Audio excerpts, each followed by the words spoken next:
সুপ্রিয় দর্শক, শুরু হচ্ছে সিনোরা আমি এখন কি করব। আর আজকে আমরা যে বিষয় নিয়ে আলোচনা শুরু করব আর কি, পরে তো আমাদের আলোচনা ছড়িয়ে যায় অনেক। আমরা যে বিষয়টি রেখেছি আজকের অনুষ্ঠানের জন্য সেটি হচ্ছে যে যখন আমাকে কেউ অসম্মান করবে, আমি কি তখন মানে অসম্মানিত হলে আমি কি নিজের প্রতিও শ্রদ্ধা হারিয়ে ফেলবো? মানে আরেকজন আমাকে অসম্মান করে হয়তো অনেক নানান রকম মানে অ্যাডজেক্টিভ ব্যবহার করছে, অনেক রকম বিশেষণ ব্যবহার করছে আমার নামের সাথে, বা আমাকে অসম্মানজনক অনেক রকম কথাবার্তা বলছে আমার ব্যাপারে।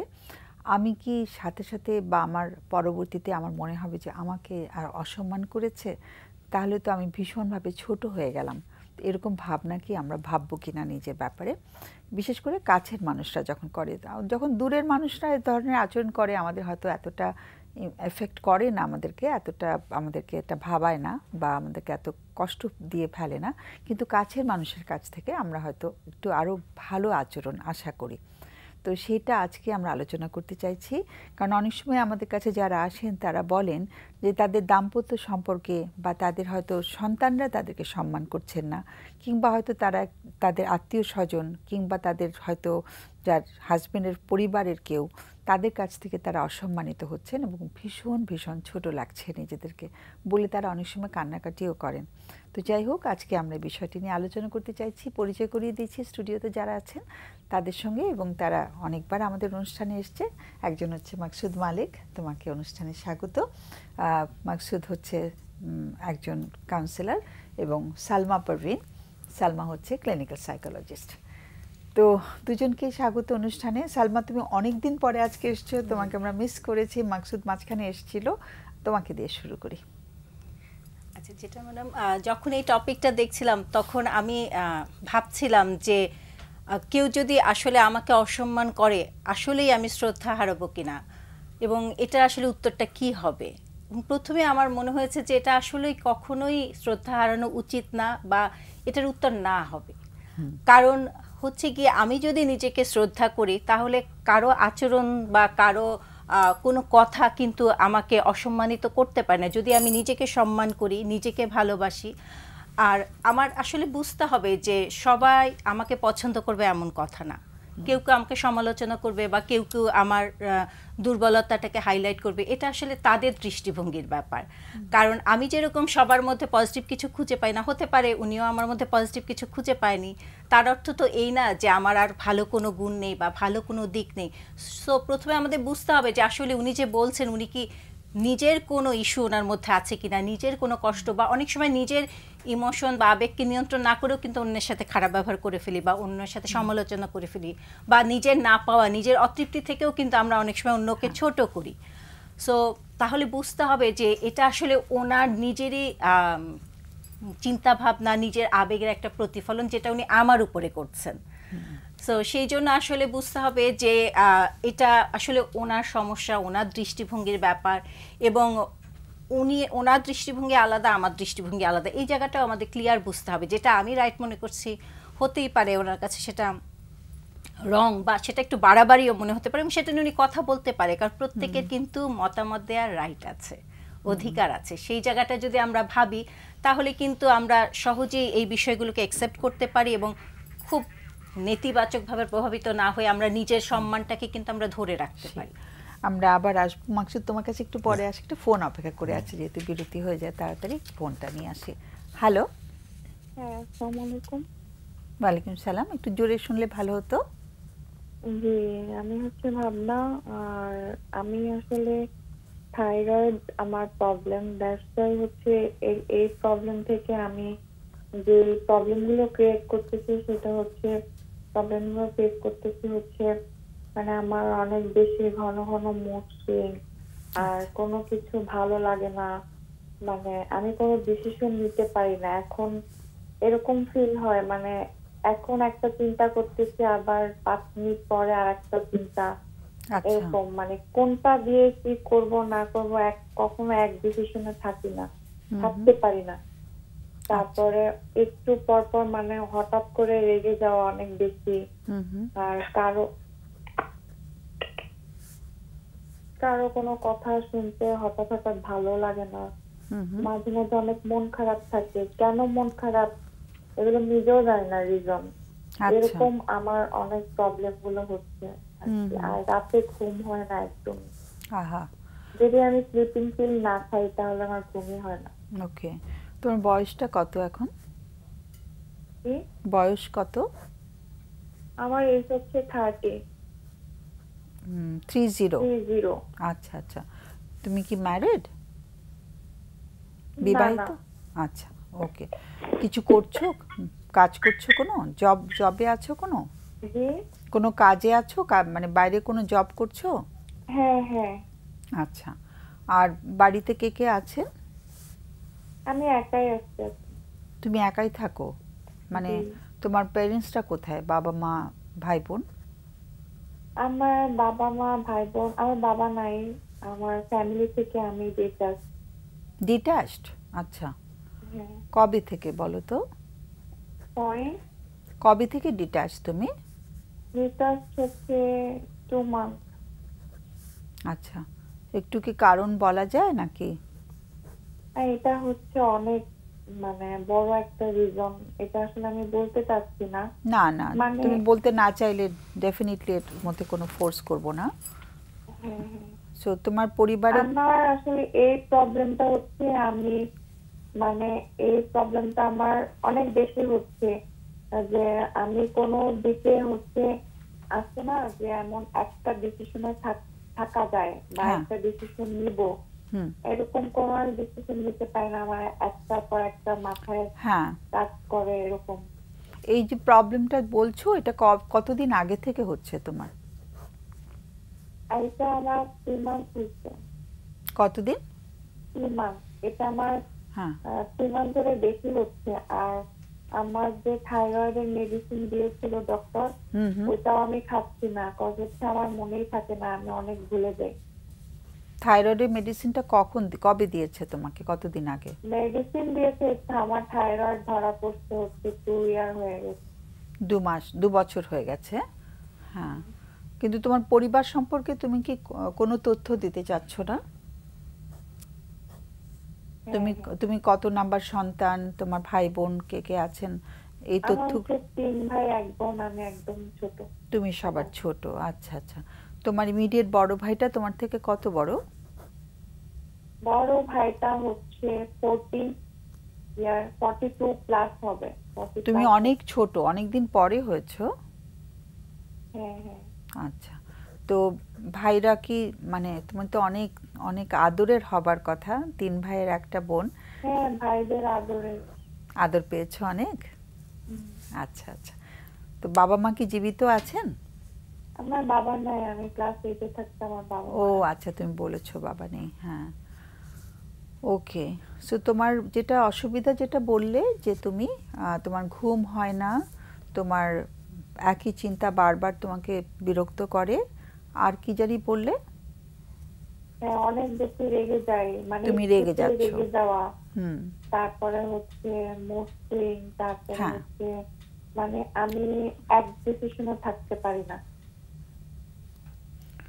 এক সিচুয়েশনে থাকতে মানে একই চিন্তার মধ্যে, মানে বিভিন্ন মাথার মধ্যে সারাক্ষণ অনেক ধরনের চিন্তা ঘুরপাক খাচ্ছে সব সময়, তাই তো? অনেক ধরনের চিন্তা মাথার মধ্যে ঘুরছে। হ্যাঁ হ্যাঁ। আচ্ছা, মানে অন্য মনস্ক আছে যেটা বলে, মানে একদমই তাকায় থাকা বা একটা জিনিস নিয়ে থিঙ্কিং করা, এগুলো একটার পর একটা মাথার মধ্যে ঘুরতে থাকে। সেটাই। এবং তুমি যে একটা জব করছো, সেখানেও অসুবিধা হচ্ছে? হ্যাঁ, সেখানে কোনো প্রবলেম হচ্ছে না, মানে এটা আমি যখন একা থাকি তখন এটা একা থাকার সময় হচ্ছে। ওকে। তোমার কোনো ভালো বন্ধু আছে? আমার ভালো ফ্রেন্ড আছে। হ্যাঁ, ওদের সঙ্গে যোগাযোগ করো? হ্যাঁ। ওকে, এটা তো খুবই পজিটিভ একটা দিক। তাহলে তোমার প্রশ্নটাকে আমি একটু, যদি তুমি একটু গুছিয়ে আমাদেরকে করো, ভালো হয়। প্রশ্নটা একটু আরেকবার করে ফেলো, কি জানতে চাইছো? ম্যাম, আপনি একটু জোরে কথা বলবেন, মানে আমি আপনার কথা খুব কম শুনতে পাচ্ছো। তোমার প্রশ্নটা যদি করে ফেলো খুব ভালো হয়। আপনার প্রশ্নটা আজকে আমাদের কাছে কি, এটা যদি একটু নির্ধারিত করে বলেন, তখন আমরা এটা নিয়ে কথা বলতে পারবো। কথা শুনতে পাচ্ছি না, একেবারে আস্তে স্টুডিওতে তোমার দিক থেকেও না একটা কেমন ঘর ঘর আওয়াজ হচ্ছে। মানে আপনার আমাদের কাছে প্রশ্নটা কি সেটা যদি একটু খুলে বলেন। শুনতে পেয়েছো? হ্যাঁ হ্যাঁ শুনতে পাচ্ছি। এখন আরেকটু জোরে বলা যায় কি? মানে আমরা জানতে চাচ্ছি, আপনি তো আপনার অসুবিধার কথাগুলো বলেছেন, তো আমাদের কাছে আপনার প্রশ্নটা কি? মানে প্রশ্নটা হচ্ছে যে আমি এখন মানে এই মুহূর্তে এটা কি করলে ঠিক হবে, এটা যদি একটু সাজেস্ট করা যায় এরকম। আচ্ছা তুমি একটু লাইনে থাকো, ওদের কোনো প্রশ্ন থাকতে পারে, তোমাদের কোনো প্রশ্ন থাকলে করো। মাকসুদ প্রশ্ন করতে পারো না? মোটামুটি পাওয়া গেছে। তোমার কোনো প্রশ্ন নেই? কোনো কোশ্চেন নেই? ওকে, তাহলে আমাদের অতিথিদের কোনো প্রশ্ন নেই। তুমি তাহলে ছেড়ে দাও লাইনটা, তুমি শুনতে থাকো আমাদের আলোচনা, কেমন? অনেক অনেক ধন্যবাদ, আমাদের সবার পক্ষ থেকে অনেক শুভকামনা তোমার জন্য। তো মাকসুদ যদি আগে বলো। আমি দুইটা দিক বলতে চাই আর কি ওনাকে। প্রথম কথা হলো যে থাইরয়েডের ইস্যু, মেডিকেল মডেলের ওনার যে ওষুধ আছে, মানে এটা কন্টিনিউ করতে হবে, মানে এটা কোনো ধরনের গ্যাপ দেওয়া যাবে না। দিলে উনি যে লক্ষণগুলোর কথা বলেছেন এগুলো আসলে আস্তে আস্তে বাড়বে। মেডিকেশন এখানে ওনাকে একটা হেল্প করবে। ওনার মুড সুইং, রেগে যাওয়া বা অনেক সময় ঘুম হয় না, থাইরয়েডের প্রবলেম দীর্ঘদিন হলে সেটা হয়, অতএব ওষুধটা ওনাকে খেতে হবে এবং ডক্টরের ফলো আপ নিতে হবে এবং থাইরয়েডের যে টেস্টগুলো আছে এটা নিয়মিত করতে হবে। এইটাতে কোনো ধরনের গ্যাপ দেওয়া যাবে না, কারণ এইটা বাই প্রোডাক্ট হিসাবে মুড সুইং বলি, হতাশা বলি, এই ধরনের বিষয়গুলোকে ক্রিয়েট করে আর কি আমাদের কাছে যতটুকু ইনফরমেশন। নাম্বার 2 হচ্ছে যে উনি যা বলেছেন, আমরা এটাকে মন খারাপের বিষয়টা যদি দীর্ঘদিন হয়, অনেক দিন হয়ে থাকে, তাহলে আমরা অনেক সময় এটাকে ডিপ্রেশন হিসাবে চিহ্নিত করি এবং এটার দুইটা আছে। কোনটা আছে যে একটা ঘটনা কেন্দ্র করে হয়তো বা ডিপ্রেশন হয়, কিন্তু ওনার এটা যেহেতু দীর্ঘদিন আছে, আমরা এটাকে অনেক সময় বলি ক্লিনিক্যাল ডিপ্রেশন বলি আমরা, যেটার জন্য আসলে প্রফেশনাল হেল্পটা অনেক বেশি ওনাকে সহযোগিতা করবে। সেই ক্ষেত্রে ডিপ্রেশন হলে আমরা অনেক সময় বলি যে আমাদের ব্রেন কেমিক্যালের কিছু চেঞ্জ হয়, যেমন সেরোটোনিন বলে, যেটা মুডকে স্ট্যাবল করে। এখন উনি যদি প্রফেশনাল কারো কাছে যান, একটা তো আছে মেডিকেল মডেল, আর আমাদের মতো আসলে আমরা বলি উনি এই সেরোটোনিনের মাত্রাটা বাড়ানোর জন্য কিছু কাজ করতে পারেন। যেমন একটা আমরা যেমন বলি যে রিল্যাক্সেশন প্র্যাকটিস, যখন আমরা রিল্যাক্স করি, এটার অনেক ধরনের ওয়ে আউট আছে। এখন হয়তো বা আমরা ইউটিউব বা আদার্স দেখতে পারি আমরা কথা, উনি সেই সুযোগটা নিতে পারে। আরেকটা আমরা বলি যে ডিপ্রেশনকে অনেক বেশি হেল্প করে যদি কোনো কারণে ভিটামিন ডি এর ঘাটতিটা হয়, সেটাও কিন্তু ডিপ্রেশনকে রেইজ করে। উনি হয়তো বা এখন নিজেকে হয়তো বা কিছুটা আইসোলেটেড রেখেছে, আমি জানি না যে উনি বাইরে যায় কিনা। তা আমরা বলি এটা সবচেয়ে সহজ উপায় হচ্ছে আমাদের ভিটামিন ডি বডিতে আছে, এটাকে কার্যকরী করেছে সূর্যের আলো, সান এক্সপোজ বলি আমরা, সেটা একটা বড় সহজ উপায় আছে।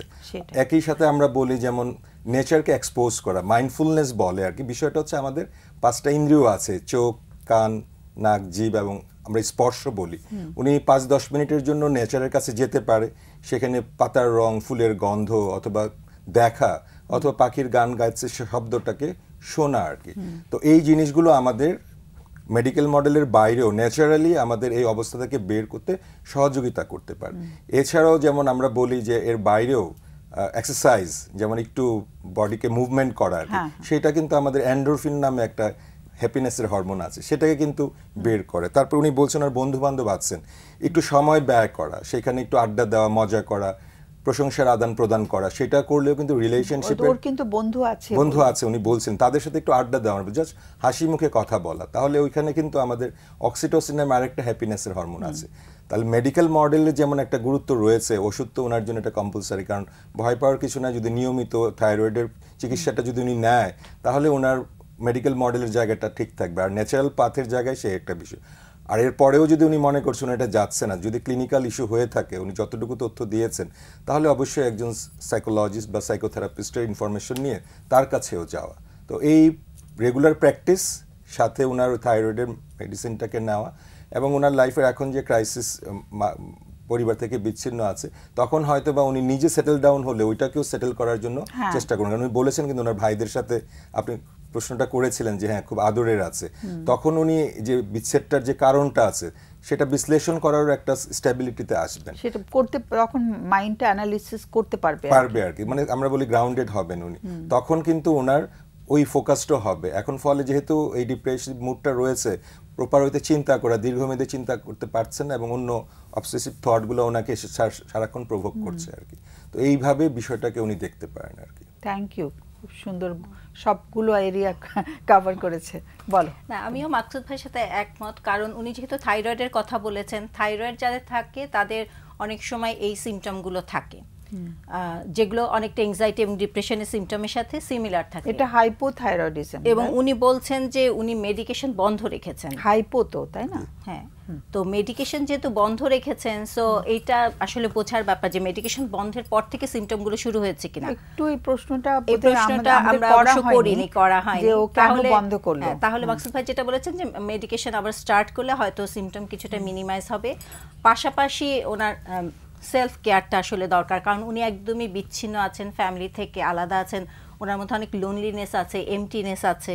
এবং যখনই উনি একা হয়ে যাচ্ছেন, সারাদিন উনি অফিসে পরে বাসায় যখন একা হয়ে যাচ্ছেন, তখনই কিন্তু অনেক ধরনের নেগেটিভ চিন্তা আসছে, এবং তখনই কিন্তু ওনার মুডটাও অনেক বেশি আপসেট হয়ে যাচ্ছে।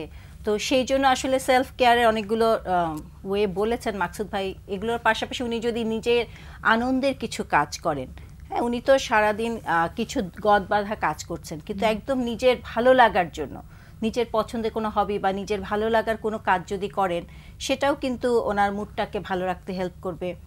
এবং তারপরেও উনি যদি দেখেন অলরেডি 3 মাস উনি সাফার করছেন, তারপরেও উনি যদি দেখেন যে উনি নিজেকে হেল্প করতে পারছেন না, সেক্ষেত্রে অবশ্যই কোনো প্রফেশনাল হেল্প নেওয়া দরকার, কোনো সাইকোলজিস্টের কাছে গিয়ে আসলে ওনার হেল্প নেওয়া দরকার। এবং উনি তখন বলবেন যে সাইকিয়াট্রিস্টের কাছে যেতে হবে কিনা, বা ওনার মেডিসিন দরকার আছে কিনা, সাইকিয়াট্রিক মেডিকেশন দরকার আছে কিনা। কারণ থাইরয়েডের মেডিসিন তো অলরেডি ওর আছে, সেটাও নেওয়াটা বন্ধ করেছে। এই জায়গাটা কোশ্চেনটা সেটা ইমিডিয়েটলি স্টার্ট করবে, এবং সাইকিয়াট্রি এবং সাইকোলজি দুইটারই হেল্প যদি ওর সাথে সাথে নেয়, তাহলে অ্যাটলিস্ট উনি বুঝতে পারবেন ওনার মেন্টাল স্ট্যাটাসটা কি অবস্থায় আছে, ওনাকে আসলে এই থেরাপিগুলো প্রফেশনাল ওয়েতে নিতে হবে নাকি নিজেই নিজেকে হেল্প করতে পারে, অ্যাটলিস্ট সেই জায়গাটা উনি ক্লিয়ার হতে পারবেন যদি উনি প্রফেশনাল কারো কাছে যান। তো সেক্ষেত্রে ও তো একা, তো মানে ও যদি, মানে জানি না ওর পক্ষে সম্ভব, ও কোথায় থাকে সেটা আমরা তো জিজ্ঞেস করিনি। ও যদি ঢাকায় থাকে তাহলে ঢাকা বিশ্ববিদ্যালয়েও যেতে পারে, ওখানে দুটো সেন্টার আছে। তো সাইকোথেরাপি 4 তলায় এবং 5 তলায় দেওয়া হয়। তো সেখানে গিয়ে যদি ও অন্তত কয়েকটা সেশন, বেশি না নিলেও অন্তত 4-5টা সেশনও যদি করে, ও নিজের কষ্টগুলো বললেও কিন্তু অনেক কমফর্টিং লাগে, তাই না? সো নিজের কষ্টগুলো যদি শেয়ার করতে পারি অন্তত, সেটা আমাদের মিডিয়াতে হয়তো বলতে চায়নি আর কি। তো মাকসুদ, আমাদের অল্প একটু সময় আছে, আজকের বিষয়টা নিয়ে যদি তুমি একটু কথা বলো। একটা বিষয় হচ্ছে, আপাতত অনেকগুলো কারণ বলেছেন যে যখন আমরা অন্যের দ্বারা সমালোচিত অথবা অসম্মান হই, তখন আমাদের নিজেদের মধ্যে শ্রদ্ধা হারিয়ে ফেলা যাবে না, নাটাকেই আমরা জোর দিচ্ছি প্রফেশনাল হিসেবে, আমাদের লার্নিং থেকে আমরা বলি। কিন্তু এই না বলাটা অনেকের পক্ষে সহজ হয় না, কারণ যখন সে এই ধরনের অসম্মানিত হয়, প্রথম হচ্ছে যে তার সেলফ ডিগনিটি, আমরা যেটা বলি আত্মসম্মান, আত্মবিশ্বাসে কিন্তু আঘাত করে। ফলে দেখা যায় যে যত চেষ্টাই করুক না কেন, একসময় নিজেকে ভাবতে শুরু করে মনে হয় আমি অসম্মানের বোধে যোগ্য। একসময় কিন্তু মানুষ ভাবতে শুরু করে, যখন বিশ্বাস করতে শুরু করে, তখন সে, আমরা যেমন আয়নায় নিজেকে দেখি, তখন সে নিজেকে নিজে দেখে যে আসলেই বোধহয় আমি অসম্মানের পাত্র। ফলে এটা কিন্তু খুব কঠিন একটা বিষয়। কিন্তু আমরা বলি যে দিন শেষে নিজেকে অন্তত একবার যদি বলি যে না, আমি আমাকে সম্মান করি, আমি আমাকে ভালোবাসি, আমি আমাকে শ্রদ্ধা করবই, কে কি বলছে সেটা তার পারসেপশন, মানে তার ধারণা আমার উপর চাপিয়ে দেওয়া যাবে না। কারণ তাহলে আমি দুইবার কিন্তু আঘাতপ্রাপ্ত হই। একটা হচ্ছে অন্য আমাকে অসম্মান করছে, এই যে আমি ক্ষত হলো, সেটাকে আরো বেশি ক্ষত বিক্ষত করি যখন আমি নিজেকে নিজে আবার অসম্মান করি। একটু যদি মাকসুদ, কেন আমাদের এত তাড়াতাড়ি সম্মানটা হারিয়ে যায়? যদি চাইল্ডহুডের কোনো, সেটা একটা আছে। আমরা অনেক সময় বলি যে আমাদের কিছু, যখন ছোট থেকে বড় হই, হয়তো মা বাবা মুখে বলে, অথবা যারা প্যারেন্টাল ফিগার থাকে আমাদের, তারা আচার আচরণ দিয়ে বুঝিয়ে দিতে শুরু করে যে তুমি আসলে এই সম্মানটুকুর যোগ্য, হয়তো মানে বলে না, অথবা বলে মুখে হয়তো সবসময় নাও বলতে পারে, অযোগ্য বলছে না, কিন্তু তাদেরকে সম্মান দেখানো হয় না। ছোটদেরকেও যে সম্মান করা যায় এটা তো আমরা জানি না, সেটা আমরা জানি না। ফলে সেইখান থেকে কিন্তু আমরা বলি, এই জিনিসগুলো আমরা কিন্তু শিখে আমাদের খুব কাছের মানুষ থেকে। ফলে কাছের মানুষরা যখন এই জিনিসটা করে, আমরা বলি আমাদের অবচেতন বা সচেতন মনে ওই চাইল্ডহুডের ওই বিষয়গুলো আমাদেরকে এই বড় বয়সে এসেও কিন্তু আক্রান্ত করে। মানে তুমি কি জানো, তুমি আমরা বলি না, মানে তুমি বড় হয়েও না, মানে তুমি ছোটই থাকো, এটাই বেটার, মানে তোমার বড় হয়ে এত কিছু করার দরকার নাই, মানে তুমি তোমার ওইটুকু পর্যন্ত তোমার টেরিটরি। কিন্তু আমি কিন্তু আমার সেই সম্মানটুকু কোনো না কোনো ভাবে নিজের ভিতরে চাওয়া হয়। আমরা একটু ঘুরে আসি, বিরতি থেকে ঘুরে আসি, সময় শেষ হয়ে গেছে। সুপ্রিয় দর্শক, আমরা ছোট্ট একটা বিরতিতে যাচ্ছি বরাবরের মতন, আর ঘুরে আসছি অল্পক্ষণের মধ্যেই। আমাদের সঙ্গে থাকবেন।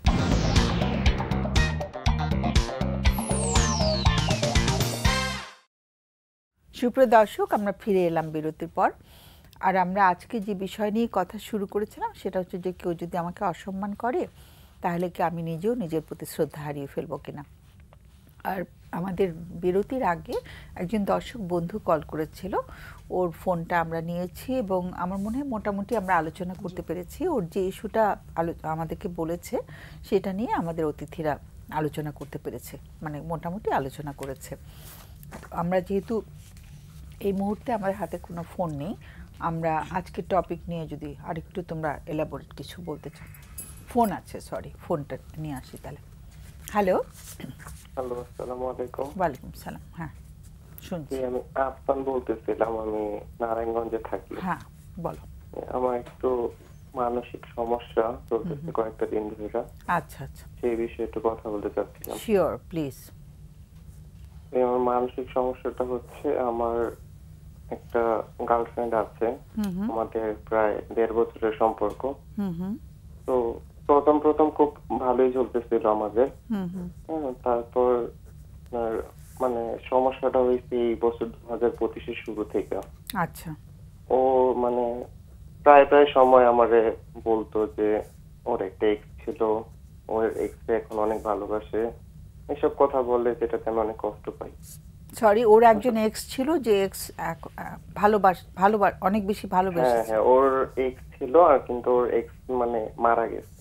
ও এক্স মারা গেছে? আচ্ছা। হ্যাঁ, মারা গেছে। এখন ও প্রায় ওর এক্স এর কথা ভাবে, রাতে কান্না করে, আমার ফোন দিলে কান্না করে। আচ্ছা। ওর এক্স এখনো ভালোবাসে, মানে আমার মানে বলে যে আমি আমার এক্স এখনো ভালোবাসি, তুমি লাইফে না আসলে আমি ওর সাথেই থাকতাম এখনো, যেটাতে আমার খুব কষ্ট লাগে জিনিসটা। স্বাভাবিক। তারপর ও ইদানিং না, বিগত 4-5 মাস যাবত ওর মানে এসএসসি পরীক্ষা শেষ হলো, বাসা থেকে ছেলে দেখতেছে ওর, ও দেখে আমার থেকে একদম মুখ উঠায় ফেলছে। মানে ও আমাদের বিভিন্ন জিনিসে সন্দেহ করে, যেটা ওর কোনো মানে কোনোদিন এই 1.5 বছরে কোনো সত্যতা পায়নি। ও সবসময় আমাকে মানে বলে, ব্লেম দেয় যে তো মানে তুই করে বলে, বেশিরভাগ সময় বলে তোর আরো গার্লফ্রেন্ড আছে, তোর আরো জায়গায় হয়তো সম্পর্ক আছে। মানে কোনো সময় আমার ফোন একটুখানি বিজি পেলে বা আমি একটু অফ টাইম থাকলে ও বলে তুই হয়তো অন্য মেয়ের সাথে ঘুরতেছিস, অন্য মেয়ের সাথে এসব বলে, আর এগুলা করে, আর মানে নানান ভাবে ব্ল্যাকমেল করে আমারে। আর প্রতিদিন রাতে ফোন দেয়, এমন না যে ভালোবাসে না, আমিও জানি ও ভালোবাসে, কিন্তু ওর একটু মানসিক সমস্যা, যে কারণে ও আমারও মানসিক সমস্যার প্রভাব ফেলাইতেছে। কি রকম মানসিক সমস্যা? ওর মানে একটু মানসিক সমস্যা আছে, ওর ফ্যামিলিগত ভাবে একটু সমস্যা, মানে ওর মানে একটু সমস্যা চলতেছে ওর বাসায়। আর ওর ছোটবেলা থেকেই ওর মানসিক সমস্যা, ওর অনেকবার সাইকিয়াট্রিস্ট দেখাইছে ওরে। কিন্তু কোনো মানে ডায়াগনোজ হয়েছে সমস্যাটা কি? হ্যাঁ, সাইকিয়াট্রিস্ট দেখাইছে ওরে। ওর না, সাইকিয়াট্রিস্ট তো দেখিয়েছে, কিন্তু অনেক রকম মানসিক অসুস্থতা তো অনেক রকম আছে। তো অনেক রকম বলতে ও মানে মানে আমার বলছিল যতটুকু, সাইকিয়াট্রিস্ট দেখাইছে, ওর মানে একটু সমস্যা আছে। আচ্ছা, মানে অসুস্থতাটার নাম জানো না আর কি, তাই তো? হ্যাঁ, না, আমি নাম জানি না। ওর বেশিরভাগ সময় ঘুমের ওষুধ খায় অনেক। এমনও দিন গেছে 2-3টা ঘুমের ওষুধ খায়। ওর অনেক মেডিসিন, আমার দেখাইছিল একবার, অনেক মেডিসিন খায় ওর।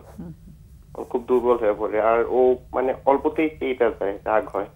আর সাপোজ ধরেন এই যে এখন ও যখন আমার মনে করেন ফোন দিয়ে নাম্বারটা ব্যস্ত পাইলো, এমন ও মানে মুখ খারাপ করে, বলে তুই কার সাথে কথা বলেছেন। আর কিছুদিন আগে একটু ঝগড়া লাগছিল আমার সাথে, ওর বাসা থেকে ছেলে দেখছেন, আমার হুট করে বইলা বলছে ওই ছেলে নখে যোগ্যতা নাকি। এটা আমার খুব কষ্ট লাগে। এখন কি অবস্থা তোমাদের সম্পর্কের? আমাদের সম্পর্কের এখন মানে এই ভালো এই খারাপ, মানে এখন একটু ভালো, একটু পরে আবার খারাপ। ও এমন কথা বলে, মানে খুব ইচ্ছা করে খুব কষ্ট দিয়ে আমাকে কথা বলে। ও চায় আমি কষ্ট পাই। ও সবসময় ওর একটাই মানে মানে ভালোবাসা আমারে, তাও ও চায় আমি কষ্ট পাই। ও মানে সবসময় মাথা একটা ওর ভূত, আমি কষ্ট পাই, আমি কষ্ট পাই কিছু একটা করি। মানে ও কষ্ট দিতে চায় আমারে শুধু। কত বয়স তোমাদের দুজনের? আমার বয়স হচ্ছে এবার 22 হবে, ওর বয়স এবার 18 হবে। 18? হ্যাঁ, ওর 18 হবে আর আমার 22 হবে। তুমি কি করছো? তোমার পড়াশোনা চলছে এখনো? আমার পড়াশোনা আমার এইচএসসি কমপ্লিট করছি আর ভার্সিটির জন্য মানে অ্যাপ্লাই করব। কিসের জন্য? মানে ভার্সিটিতে ভর্তি হবো। আচ্ছা। মানে এইচএসসি আমার তুমি কমপ্লিট। এখন 22? হ্যাঁ 22 হবে, 21 চলতেছে আমার। আচ্ছা আচ্ছা, ওকে। একটু কি দেরি হলো এইচএসসি শেষ করতে তোমার? হ্যাঁ হ্যাঁ, আমার একটা ইয়ার গ্যাপ ছিল, আচ্ছা। একটা ইয়ার গ্যাপ হয়েছে আমার। আর ও কি পড়ছে? ও এবার সায়েন্স ব্যাকগ্রাউন্ড থেকে ও এবার মানে এইচএসসি পরীক্ষা দিয়েছে। ও মানে মেডিকেলের জন্য ইয়ে করতেছে। আচ্ছা, তোমাদের রেজাল্ট কেমন দুজনের? রেজাল্ট বলতে আমার রেজাল্ট মানে ওর থেকে একটু বেটার। আর ওর এসএসসি তে 4 পয়েন্ট সামথিং ছিল, যেটার জন্য ওর এসএসসির পর থেকে ওর মানে মানসিক সমস্যাটা শুরু হয়েছে। যাই হোক ওর আচ্ছা ফ্যামিলিতে মানে A+ পাইনি, এই জন্য তখন থেকে ওর এই সমস্যাটা আচ্ছা, মানসিক ভাবে। ওকে। সো এখন তুমি যেটা বলছো যে ও তোমার সাথে এক্সের তুলনা করে, সে তখন তোমার খুব কষ্ট হয় এবং তোমাদের খুবই মানে তর্ক বিতর্ক হয়ে যাচ্ছে, এরকম বললে? তর্ক বিতর্ক হয়ে যায়। আর তোমার ফোন বিজি পেলে ও সন্দেহ করছে? হ্যাঁ, সন্দেহ করে। আর ওকে। এসব আর বেশিরভাগ সময় আমার ভার্জিনিটি নিয়ে প্রশ্ন তুলে। ভার্জিনিটি নিয়ে প্রশ্ন তোলে? হ্যাঁ, আমার ভার্জিনিটি নিয়ে প্রশ্ন তুলে অনেকবার। এই এই ধরনের সন্দেহটা ওর ভেতরে আসলো কি করে? হ্যাঁ, এই আপনার 2025 আমাদের সম্পর্ক আজকে 1.5 বছর। এই 2025 শুরু থেকে ওর মধ্যে একটা সন্দেহ ঢুকে গেছে। কি যেন আমি নিজেও জানি না, হঠাৎ করে এই 1 বছর যাবত ওর মনের মধ্যে কুতকুতানি। মানে ওটা ট্রিগার করেছে কোন মানে কিছু কোনো মানে কোনো প্রমাণ বা কোনো কিছু? না না না, আজ পর্যন্ত কোনো প্রমাণ বা আমি ওরে স্পষ্ট বলছি, তুমি যদি কখনো প্রমাণ দিতে পারো আমি নিজে ইচ্ছে তোমাকে ছেড়ে দেবো। ও এমন জীবনে প্রমাণও দিতে পারে নাই। আর আমিও বলছি, দেখো তুমি যদি আমার সাথে থাকতে না চাও ওয়েল ফাইন, আমিও ছেড়ে দেবো তোমাকে, জানি তুমি ভালো থাকো। ও আমাকে ছাড়তেও চায় না আর ধরে মানসিক অত্যাচার করে। এই ভার্জিনিটি নিয়ে প্রশ্নটা আসলো কবে থেকে? মানে সাধারণত ছেলেরাই মেয়েদের এটা আসছে মানে ওর ফ্যামিলিগত মানে হচ্ছে কি, ওর একটা মানে ওর সাথে আমার সম্পর্কটা হয়েছে 1.5 বছর যাবত ওর একটা বান্ধবীর মাধ্যমে। ওর বান্ধবীর সাথে আমার ফ্রেন্ডশিপ ছিল 3 বছর যাবত। তখন থেকে ও কথাটা হচ্ছে যে আমার বান্ধবী মানে ওর বান্ধবী একটু মানে উগ্র টাইপের, মানে কিভাবে বোঝা আপনার বনটান মেয়ে যেগুলো একটু মানে নেক্সট টাইপের, ওই টাইপের বান্ধবী। আর ও ভাবে যে ওর বান্ধবী এরকম টাইপের, ওর সাথে হয়তো তোর কিছু ছিল। আচ্ছা, এই থেকে ওর সন্দেহটা শুরু। এবং কিছু ছিল মানে শারীরিক সম্পর্ক ছিল? হ্যাঁ, এরকম ও আমার প্রায় বলে যে তুই তো ওর কাছে মনে যা তোর বিছানায় মানে একটু মানে খারাপ ভাষায় কথা বলে আমার ওর সাথে মিলে। কিন্তু এরকম কোনো সত্য আমি ওরে এটাও বলছি, তুমি যদি প্রমাণ করতে পারো লাগলে ওর সামনে না প্রমাণ করো, কিন্তু ও এটাতেও নারাজ। আচ্ছা, কিন্তু এটা যখন তোমাকে বলছে তখন তোমার কি হয়? মানে তোমার কি ধরনের চিন্তা কাজ করে বা অনুভূতি তোমার কি কেমন লাগে ভেতরটা? মানে আমার খুব খারাপ লাগে। আমি ওরে সবসময় বলি তুমি প্রমাণ করে দেখো, তুমি প্রমাণ করো। ও মানে আর কথা বল, ও বলে প্রমাণ করার কি আছে, প্রমাণ করার লাগে সবকিছু আমি জানি, আমি আমার যেটা মনে হয় সেটাই। মানে তর্ক ভাবে কথা বলে এবং নানান ভাবে ব্ল্যাকমেল করে। আমি বলছি তুমি ছেড়ে দাও আমাকে। মনে হয় আমি ওরে, ও যখন ঝগড়া লাগে আমি ফোন ওরে ব্লক করে রাখি, নাম্বার টাম্বার সব বন্ধ করে আমি ঘুম। ও আমার অন্যান্য নাম্বারে ফোন দেয়, ওর অন্যান্য নাম্বার দিয়ে আমাকে ফোন দেয়, অন্য অ্যাকাউন্ট দিয়ে আমাকে নক করে যে তুই কি এখন আনব্লক করবি না, না করলে আমি দেখ কি করি এখন। মানে ব্ল্যাকমেল করে একটু, মানে আমার কিছু প্রাইভেট ছবিগুলো ওগুলো নিয়ে একটু ব্ল্যাকমেল করে। প্রাইভেট ছবিও পেলো কোথায়? মানে এটা আমাদের 1.5 বছরের সম্পর্ক এরকম। ও তোমাদের দুজনে প্রাইভেট ছবি? হ্যাঁ, আমাদের প্রাইভেট ছবি, আমার সিঙ্গেল প্রাইভেট ছবিগুলো মানে ব্ল্যাকমেল করে। আচ্ছা, মানে প্রাইভেট ছবি তোমরা আদান প্রদান করেছো? হ্যাঁ হ্যাঁ হ্যাঁ, ওরও কিছু প্রাইভেট ছবি, আমার কিছু প্রাইভেট ছবি, এরকম সিঙ্গেল এরকম আদান প্রদান, ওইগুলাই ও সেভ করে রাখে। সেটা তো তোমার কাছেও আছে, তুমিও তো, তাই না? হ্যাঁ, সেটা আমার কাছে, কিন্তু আমি ওরে কখনো এইসব নিয়ে কখনো ব্ল্যাকমেল করিনি, কিন্তু ও আমাকে প্রতিনিয়ত ব্ল্যাকমেল করে। ওকে, তোমার প্রশ্নটা কি আজকে আমাদের কাছে? আমার প্রশ্নটা হচ্ছে আমি এখন মানে কি করব? কারণ ওরে আমার এমন, ওরে আমি অনেক ভালোবাসি, ওরে আমি ছাড়তেও পারতেছি না, ওরে আমি পরিবর্তনও করতে পারতেছি না। পরিবর্তন তো কাউকে করা যায় না, কিন্তু তুমি ওকে পরিবর্তন না করে তুমি আর কি করতে পারো বলে মনে হচ্ছে? বুঝতে পারিনি। মানে তোমার প্রশ্নটা হচ্ছে যে তুমি ওকে, প্রশ্নটা পাইনি। প্রশ্নটা যদি একটু পরিষ্কার করে বলো, আমাদের কাছে কি জানতে চাইছো? না, আপনাদের কাছে জানতে চাই এখন আমি কি করব, মানে ওরে আমি কোন পরিবর্তন ব্যাপারে কি করতে, করবে? হ্যাঁ ওরে আমি পরিবর্তনও করতে পারতেছি না, ওরে আমি ছাড়তেও পারতেছি না, আমি খুব মানসিক টেনশনে আছি। আচ্ছা, তুমি একটা দোদুল্য মানতার মধ্যে আছো, তাই না? জি ওকে, একটু লাইনে থাকো, আমাদের অতিথিরা প্রশ্ন করবে তোমাকে, একটু প্রশ্ন উত্তরগুলো দাও। মাকসুদ, আচ্ছা, যদি আমাকে একটু বলেন যে এত কিছুর পরেও মানে আপনি ওনাকে চাচ্ছেন, এটার একটা বা দুটা কারণ বলেন, কেন আপনি এই সম্পর্কে থাকতে চাচ্ছেন? এত কষ্ট, এত এই অসম্মান, আজকে আমাদের সাবজেক্টের সাথেও যায় যে আপনাকে অসম্মান করছে, অশ্রদ্ধা করছে, আপনি নিজেকে। আমি ধরতে গেলে অনেক ভালোবাসি ওরে আমি, আর ও আমাকে অনেক ভালোবাসে। না, উনি ভালো, আপনি কেন থাকতে চাচ্ছেন? একটা আমি হচ্ছে ওকে অনেক ভালোবাসি। ভালোবাসেন, আর কেন? ওকে আমি অনেক অনেক ভালোবাসি, এটাই এর জন্য আমি ওটা ছাড়তেও পারতেছি না। আচ্ছা, মানে ওর সাথে কথা না বললে আমার অনেক কষ্ট লাগে, অনেক খারাপ লাগে। আচ্ছা, আর একটা হচ্ছে যে মানে আপনার জীবন তো এখন, আপনি 22 বছরের, এখন আপনি ইন্টারমিডিয়েট পাস করেছেন। যদি বলি জীবনের এখন সবচেয়ে আর্জেন্সি কি আপনার জীবনে, মানে যেটা আপনার এখন সবচেয়ে বেশি জরুরি প্রয়োজন?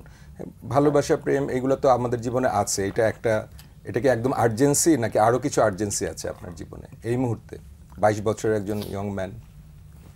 না এরকম না, এরকম মানে আমিও আমার ক্যারিয়ার পিছে দৌড়াচ্ছি, আমিও আমার ক্যারিয়ার নিয়ে টেনশন, ফ্যামিলি কিভাবে নিচে দাঁড়াবো সেটা নিয়েও টেনশন। আর ওর ব্যাপারটা হচ্ছে মানে এখন মানে ও একটু মানসিক প্রেশার দেয় আমাকে, একটু কষ্ট দেয়।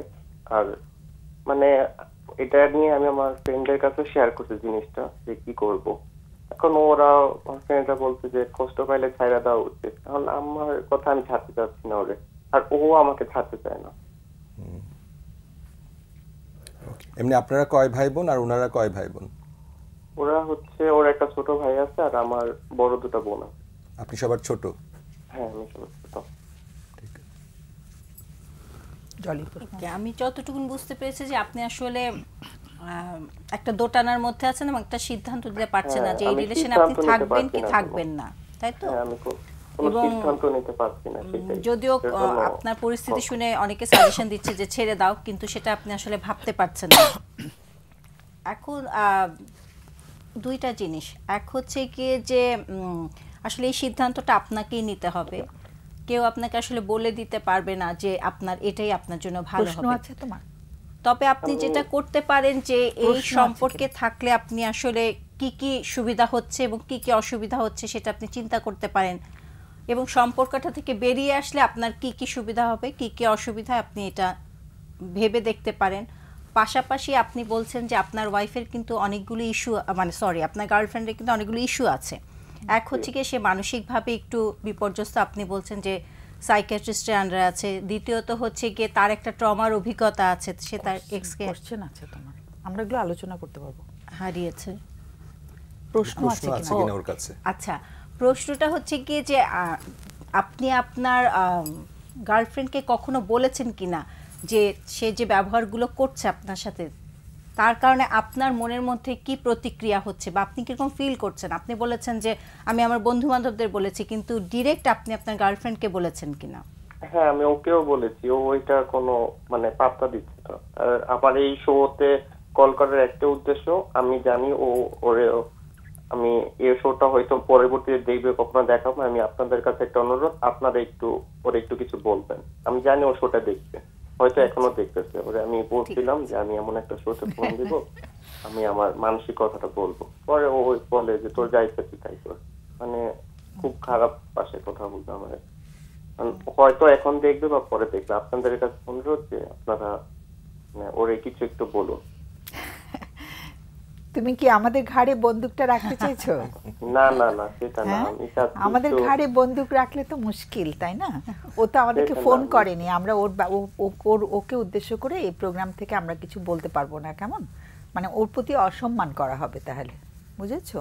কারণ যেহেতু ও ফোন করেনি, তুমি ফোনটা করেছো, আমরা তোমাকে কিছু হয়তো কোনো গাইডেন্স এখান থেকে কেউ দিতে পারে, কিন্তু ও তোমার গার্লফ্রেন্ডকে কিন্তু এখান থেকে কোনো কিছু বলা হবে না, কারণ এটা ও আমাদের আজকের যে টপিক, যে অসম্মান যদি কেউ করে, আমরা এটার থ্রুতে আমরা ওকে অসম্মান করে ফেলবো, কেমন?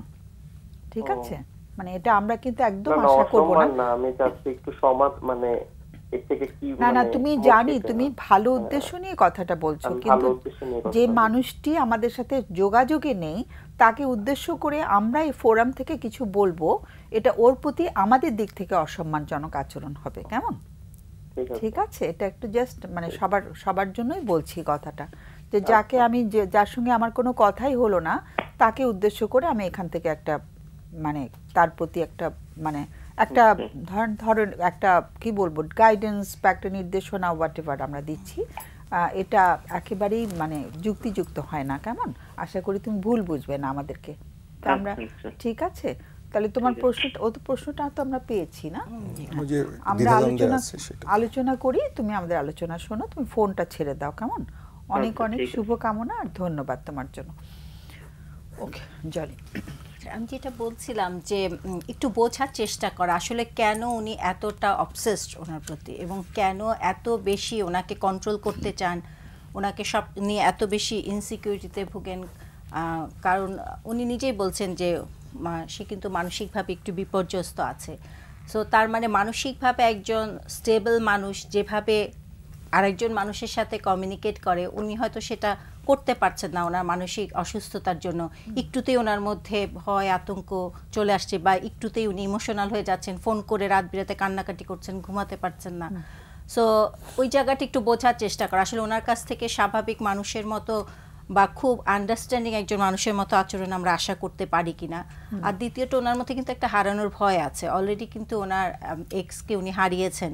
সো আমরা জানি না যে ওই হারানোর ভয় থেকেও মাঝে মাঝে উনি অনেক বেশি কন্ট্রোল করতে চান, যেটা ওনার জন্য সাফোকেটিং মনে হয়। এবং অনেক সময় উনি বলছেন যে আমাকে ব্ল্যাকমেইল করে, আবার পাশাপাশি উনি কিন্তু ব্ল্যাকমেইল করার সুযোগটাও দিচ্ছেন। আমি যতটুকু বুঝতে পারছি যে উনি নিজেকে গ্র্যান্টেড করে তুলেছেন যে আমি যে কোনো মূল্যে ওর সাথেই থাকবো, যত কষ্টই আমার হোক না কেন। আবার কষ্টটা উনি নিতেও পারছেন না। সো এই জায়গাটা একটু নিজেকে চেষ্টা করা যে যে চ্যালেঞ্জগুলো আপনি ফেস করছেন তাহলে সেগুলোকে একসেপ্ট করে আপনি কিভাবে ভালো থাকতে পারেন, বা যদি একসেপ্ট না করেন অল্টারনেটিভ কি করতে পারেন যাতে এই রিলেশনটা আপনি ওয়ার্কআউট করতে পারেন। আমি যেটা বলবো যে এখানে দুইটা জিনিস ফোকাস, একটা হচ্ছে সেলফ মানে নিজের, মানে দুজনেরই কিছু নিজস্ব ইস্যু আছে, যে উনিও এটা যেমন ডিসিশন মেকিংয়ে উনি সাফার করছেন, ওনাকে কিভাবে হ্যান্ডেল করবেন সেখানেও সাফার করছেন। একইভাবে আপা যেটা বলেছেন ওনার যে গার্লফ্রেন্ড আছেন ওনারও কিছু নিজস্ব ইস্যু আছে, সাইকিয়াট্রিক ইস্যু আছে, মেডিসিন নিচ্ছেন, ডাক্তার দেখেছে। আসলে এই সেলফ ইস্যু আমরা অনেক সময় বলি যে সেলফ ইস্যু আসলে অন্য কেউ সমাধান করে দিতে পারবে না। তার মানে ওনার, আমি এই জন্য প্রশ্ন করেছিলাম যে আসলে উনি আসলে যদি এখন প্রায়োরিটি দিতে চায় লাইফে কোনটাকে দিবে। আরেকটা হচ্ছে রিলেশনশিপ ডেভেলপমেন্টের একটা ইস্যু আছে, যেটা আপাও কিছুটা বলেছেন।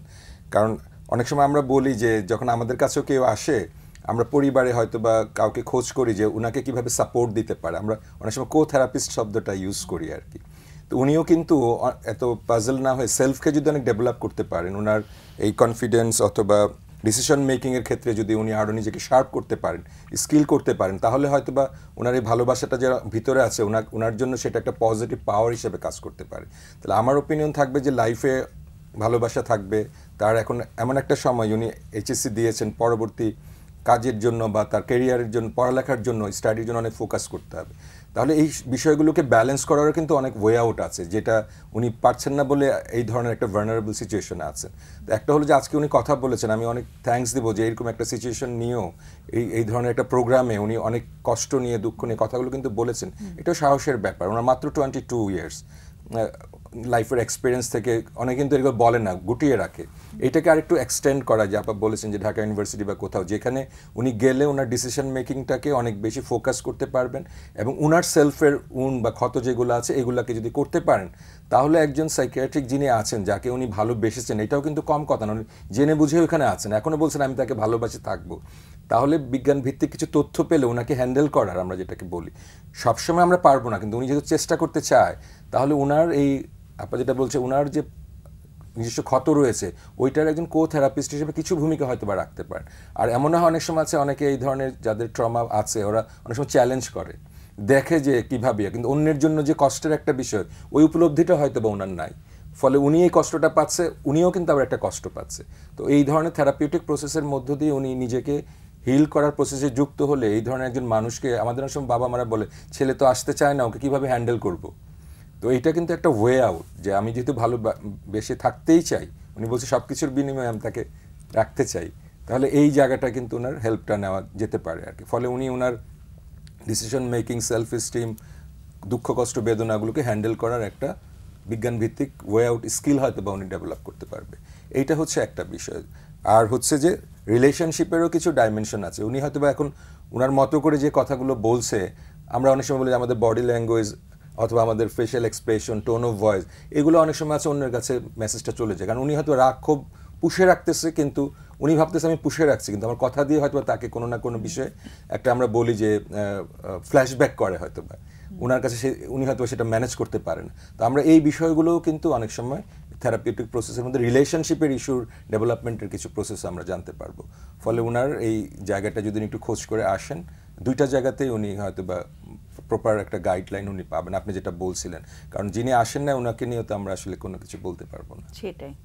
আর যেটা একটু আমার কাছে একটু ভিন্নতা পেলাম, সেটা হচ্ছে সাধারণত ছেলেরাই মেয়েদের ভার্জিনিটি এ প্রশ্ন তোলে, তো এখানে উল্টোটা দেখলাম আর কি। হ্যাঁ, সেটা একটু ভিন্নতা পেলাম। আমরা একটা ফোন নিয়ে আসি। হ্যালো। হ্যালো। হ্যাঁ, শুনছি আমরা। জি, আসসালামু আলাইকুম। ওয়ালাইকুম সালাম। জি, আমার বয়স 25। আমি একটু মানে আপনাদের প্রোগ্রামকে নিয়মিত দেখি আমি। আচ্ছা, থ্যাংক ইউ। আমি কল করছিলাম একটু। শুনছি আমরা। জি, আমার মানে একটু সমস্যার কারণে কল দিয়েছিলাম। আমার বাসা থেকে মানে মেয়ে দেখতেছে মানে বিয়ের জন্য। তো আমি একটু আমার জীবন মানে যাকে চুজ করব সেটা নিয়ে আমি একটু কনফিউজড আছি। আচ্ছা। কারণ আমার অতীত বলতে মানে কিভাবে বলবো আপনাকে, আমার অতীতে মানে অসংখ্য মানে মেয়েদের সাথে সম্পর্ক ছিল, যার কারণে আমি কখনো কাউকে মানে সিরিয়াস ভাবে চুজ করতে পারিনি। আচ্ছা। আমি আমার স্কুল লাইফ থেকে মানে অসংখ্য মেয়েদের সাথে রিলেশনে গিয়েছি। প্রায় রিলেশনটা অনেক গভীর ধরনের, এক প্রকার শারীরিক সম্পর্ক পর্যন্ত চলে যেত রিলেশন আমার। প্রায় এরকম কত মানে অগণিত অনেক 20-25 এরকম হয়েছে অনেক জনের সাথে। তো আমি কখনো কাউকে চুজ করিনি মানে নিজের জীবন সঙ্গী হিসেবে। মানে আমার একটা কি একজনকে বেশি দিন ভালো লাগতো না, সর্বোচ্চ 1 মাস থেকে 2 মাস। 2 মাস পর মানে আমার মন ঘুরে যেত, আমার তাকে আর পছন্দ না। এই মানসিক এই একটা সমস্যা আমার প্রথম অনেক ছোটবেলা থেকে। আমার বয়স 25 হয়ে দাঁড়াইছে, বাসা থেকে মানে মেয়ে দেখতেছে। তো তখন আমার মেয়েরে ভাল লাগলো, ঠিক আছে রাজি, কিন্তু এখন আর আমার আর কেন জানি পছন্দ হচ্ছে না। যে মেয়েকে ওনারা পছন্দ করেছেন পরিবার, তোমাকে তোমার তার কাছে তাকে ভাল লাগছে না। আমার পরিবার পছন্দ করেছে, বিয়ের শাদীর কথা হয়েছে 2 মাস আগে। তো 2 মাস আগে মেয়ের সাথে আমার কথা হয়েছে, মানে রুমেও কথা হয়েছে, মানে তারপর নাম্বার আদান প্রদান, মানে বলছে যে একা দেখা করো কফি শপে। তো কফি শপে দেখা করতে সাথে টুকটাক কথা হয়েছে। সেও তার অতীত সম্পর্কে কিছু আমাকে বললো, আমি আমার অতীত সম্পর্কে কিছু বললাম। তারপর আমি আমার অতীতের কাছে তার অতীত কিছুই না, আমার এটা মনে করছিল। কিন্তু এখন কথা বলার পর জানতে পারি যে তার অতীত আমার থেকেও ভয়ানক। আচ্ছা। হ্যাঁ, সে কিছু অনেক পার্সোনাল কথা আমার সাথে শেয়ার করছে। কথায় প্রথম দিন কিছু শেয়ার করে নাই, প্রথম বলতে যে রিলেশন ছিল, 2 জনের সাথে তার 2টা বয়ফ্রেন্ড ছিল, 2 জনের সাথে ফিজিক্যালি ছিল একটু। তারপর কথায় বন্ধুত্ব আমার হলো, বললাম রেগুলার কথা হতো, যেহেতু বিয়ে আমাদের, ও মাইনে নিতে ঠিক আছে আমাদের যেহেতু বিয়ে হবে রেগুলার কথা বলতেই পারি। দেন রেগুলার কথা বলায় মানে তার সাথে বিয়ের আগে আমার একটা শারীরিক সম্পর্ক হয়ে যায়। আচ্ছা। তো একবারের মাথায় তখন তার সাথে যেহেতু শারীরিক সম্পর্ক হয়েছে, আমার কিন্তু পূর্ব এক্সপিরিয়েন্স ছিল, যার কারণে বুঝতে পারি যে সে ভার্জিন ছিল না। তারপর আমি, কারণ সে তো আমার কাছে স্বীকারই করছে 2 জনের সাথে। তারপর কথা বলার কয়েকদিন পর 1 সপ্তাহ 2 সপ্তাহ যায়, মানে সে আস্তে আস্তে দেখলাম তার আসল রূপ দেখলাম। সে আমাকে মানে বললো যে তার 2 জন না, তারও অনেকের সাথে শারীরিক সম্পর্ক ছিল।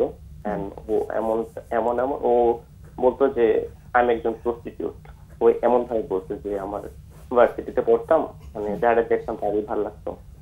ও ও এমনও এখনো জানে না যে ওর বডি কাউন্ট কত, এগুলা বলতো। সরি, যে এখনো জানে না, মানে সে বললো যে মানে এখন সে নিজেই জানে না তার বডি কাউন্ট কত, মানে তার কজনের সাথে অবৈধ সম্পর্ক ছিল। আচ্ছা, কতজনের সাথে ছিল স্যার? ওটার কাউন্ট ওর কাছে নাই আর কি, she doesn't have the number আর কি, প্রপার নাম্বার। হ্যাঁ, ওকে। হ্যাঁ, এরকম বলার পর সে বললো যে চলো বিয়ে করি এখন। হ্যালো, হ্যাঁ, ও বললো চলো বিয়ে করি, তারপর চলো বিয়ে করি। দেন আমি বলছি যে না, এখন কিভাবে সম্ভব, কারণ তুমি তো তোমাকে পুরোপুরি বলো না, তুমি যে একজন প্রস্টিটিউট সেটা আগে আমাকে বলো না। সে বলতেছে তুই যদি বিয়ে না করো তোর এগুলো লিক করে দিব। কি ধরেন, কারণ তারপর সে দেখাইলো, কারণ তার সাথে যে আমার ঘনিষ্ঠ মুহূর্ত সেগুলো সে মানে ভিডিও করে রাখছে। হ্যাঁ, এগুলা বলছে, কারণ আমার ফ্যামিলিগত অনেক ভালো, ওর থেকে অনেক মানে একটু রিচ টাইপের, এন্ড সে তার ফ্যামিলিতে আমার সাথে বিয়ে করছে, এন্ড সে কাইন্ড অফ মানে ব্ল্যাকমেল করে সে সাথে আমাকে বিয়ে করছে, এন্ড প্রতিনিয়ত আমাকে ব্ল্যাকমেল করতেছে, বলতেছে যে তোর বিয়ে করতে হবে, না হলে যে তোর মানি যে তার থাকবে না। আচ্ছা, এমনও মানে ওর মানে বাসায় যে এমনও দিন গেছে যে ওর মানে বাসায় যাইতাম আমি, মানে রাতে ওর বাসায় যাই ওর সাথে মানে নাইট স্টে করতাম, ওইগুলারও মানে রেকর্ড করে রাখতো, ভিডিও করে রাখতো গোপন। আমাদের মধ্যে যে অনৈতিক সম্পর্ক এগুলো সে ভিডিও করে রাখতো, এগুলো নিয়ে ওই লাইনে আমাকে মানে এক সপ্তাহ যাবত আমাকে ব্ল্যাকমেল করতেছে। তুমি তোমার পরিবারকে জানিয়েছো? না না, আমি আমার পরিবারকে কাউকে এটা জানাইনি এখন পর্যন্ত, কাউকে এটা জানাইনি। কারণ তোমার সাথে তোর বিয়ের কথা হচ্ছে পারিবারিক ভাবে, তাই না? হ্যাঁ, পারিবারিক ভাবে না? হ্যাঁ হ্যাঁ, পারিবারিক ভাবে। কিন্তু তোমাদের তো এখন যে ধরনের আচরণ ঘটছে দুজনের মধ্যে, সেটা তো মানে এখন বিয়ে করাটা মানে বিয়ে তো পারিবারিক ভাবে হলে তো সেখানে অনেক শুদ্ধতা, অনেক পরিচ্ছন্নতা আমরা আশা করি, তাই না? তো এখানে তো দেখতে পাচ্ছি যে অনেক রকম ব্ল্যাকমেইলিং এর জায়গাটাও ঢুকে গেছে। তো তোমাকে হেল্প করবে কে তাহলে এখানে? না, ব্ল্যাকমেইলের কথাটা এটা ওর পরিবারও কেউ জানে না, আমার পরিবারের কেউ জানে না, এটা শুধু ও আর আমি জানি। বুঝেছি, কিন্তু ব্ল্যাকমেইলিং তো একটা মানে ইটস এ ক্রাইম, ব্ল্যাকমেইল করা তো একটা ক্রাইম, তাই না? তুমি কি জানো এটা একটা ক্রাইম? হ্যাঁ, আমি জানি একটা ক্রাইম, কিন্তু এখন যদি আমি আইনের আশ্রয় নেই, মানে দেখলাম যে ক্ষতিটা উল্টা আমারই হবে। কিভাবে? মানে কারণ ও যদি এটা কাইন্ড অফ কোনো ভাবে লিক করে, মানে এলাকায় আর মানে মুখ দেখানোর মতো থাকবে না। তাহলে ওর সম্মানটা থাকবে কি করে? আজকে তো আমরা সম্মান দিয়ে কথা শুরু করেছিলাম, তাহলে ও তুমি এক্সপোজড হয়ে যাবে, কারণ যেহেতু ওর কাছে ভিডিও আছে, কিন্তু সেখানে তো ভিডিওতে তো ও নিজেও আছে, তাহলে ওর সম্মানটা থাকবে কোথায়? ওর ভিডিও আছে, কিন্তু ওর চেহারাটা কেটে দিচ্ছে, মানে এমন মানে ভিডিওটা যেটার মধ্যে মানে আমাকে দেখা যাচ্ছে শুধু। ওকে তোমাকে সেই ভিডিও দেখিয়েছে? হ্যাঁ হ্যাঁ, ও আমাকে আমার হোয়াটসঅ্যাপে সেন্ড করেছে। সেখানে শুধু তোমাকেই বোঝা যাচ্ছে, ওকে চেনা যাচ্ছে না। মেয়ের সাথে অনৈতিক সম্পর্ক, কিন্তু ওর চেহারা দেখা যাচ্ছে। মানে এটা কি পরে ভিডিও এডিটিং করেছে নাকি মানে ছবিটাই ফুল ভিডিও? ও কিছুটা কাট করেছে, মানে ওর সিন তার মানে এডিটিং করেছে পরে। তো এডিটেড ভিডিও আবার কিন্তু বোঝা যায়, হ্যাঁ, যারা এই ধরনের ফরেনসিকের কাজগুলো করেন তারা কিন্তু বুঝতে পারেন এটা এডিটেড ভিডিও, বুঝেছো? কিন্তু ও ভিডিওটা এমন নিখুঁত ভাবে করেছে যেটার মধ্যে মানে ওকে বোঝাই যাচ্ছে না এটা যে ও। না ওকে বোঝা যাচ্ছে না, এটা যে এডিট করা হয়েছে আমার অংশটা কেটে দিয়েছে ও ভিডিওটা। বুঝতে পারছি, ওকে তো দেখা যাচ্ছে না, ওকে বোঝা যাচ্ছে না, বুঝলাম, কিন্তু এটা যে এডিট করা হয়েছে তার মানে এটা মানে যেভাবে ছিল অ্যাজ ইট ইজ, ওটা ওই ভিডিওটা ওভাবে নেই। হ্যাঁ, তো যাই হোক, সেটা অন্য আলোচনায় ঢুকে যাচ্ছি আমরা। তুমি আসলে তাহলে খুবই একটা বিপদে আছো বোঝা যাচ্ছে। তুমি কি তারপরে ওকে বিয়ে করতে চাইছো? না, আমি ওকে বিয়ে করতে চাচ্ছি না। আচ্ছা, তাহলে তুমি আমাদের কাছে কি জানতে চাইছো বলো? আমি আপনাদের কাছে একটু সমাধান জানতে চাই যে এখন আমি কি করব। তুমি এখন আমি কি করব তে প্রোগ্রামের নাম তুমি স্পেসিফিক কোশ্চেন করো। হ্যাঁ, আমি এখন একটা সমাধান চাচ্ছি যে এখন আমার কি করলে ভালো হয়। আমরা তো এই প্রোগ্রাম থেকে তো আমরা এই ধরনের কোনো সমাধান দেই না। তুমি প্রোগ্রামটা কি দেখো সব সময়? আমি মানে কিছুদিন ধরে দেখছি সবসময়। আমরা এই প্রোগ্রাম থেকে কিন্তু একেবারেই সুনির্দিষ্ট কোনো সমাধান এই প্রোগ্রাম থেকে যায় না। হ্যাঁ, আমরা হয়তো কিভাবে তুমি হেল্প নিতে পারো, কার কাছে হেল্প নিতে পারো, এখানে আইনের সাহায্য নেবে নাকি তোমার মানসিক সাহায্য নেবে, সেই জায়গাগুলো আমরা কিছুটা নির্দেশনা আমরা দিই। কিন্তু এক্স্যাক্টলি এই সমস্যার জন্য তুমি কি করতে পারো সেরকম ডিরেক্ট কোনো উত্তর এখান থেকে যায় না, কারণ এটা আমরা তাহলে আমরা একটা ঝামেলার মধ্যে পড়ে যাব। মানে আমরা আসলে আমাদের কোনো রাইট নাই। হ্যাঁ, ঝামেলার মধ্যে পড়াটা ইস্যু না, কিন্তু we don't have the right যে আমরা আরেকজনের জীবনের একদম স্পেসিফিক কোনো একটা মানে উত্তর দিয়ে দিচ্ছি। হ্যাঁ, সেটা আমরা পারিও না, মানে এমনিতে মানুষ হিসেবে আমাদের করা উচিত না, কারণ মানুষকে তো সৃষ্টিকর্তা অনেক অনেক বুদ্ধি দিয়েছেন, তাকে একটা মস্তিষ্ক দিয়েছেন, তাই না?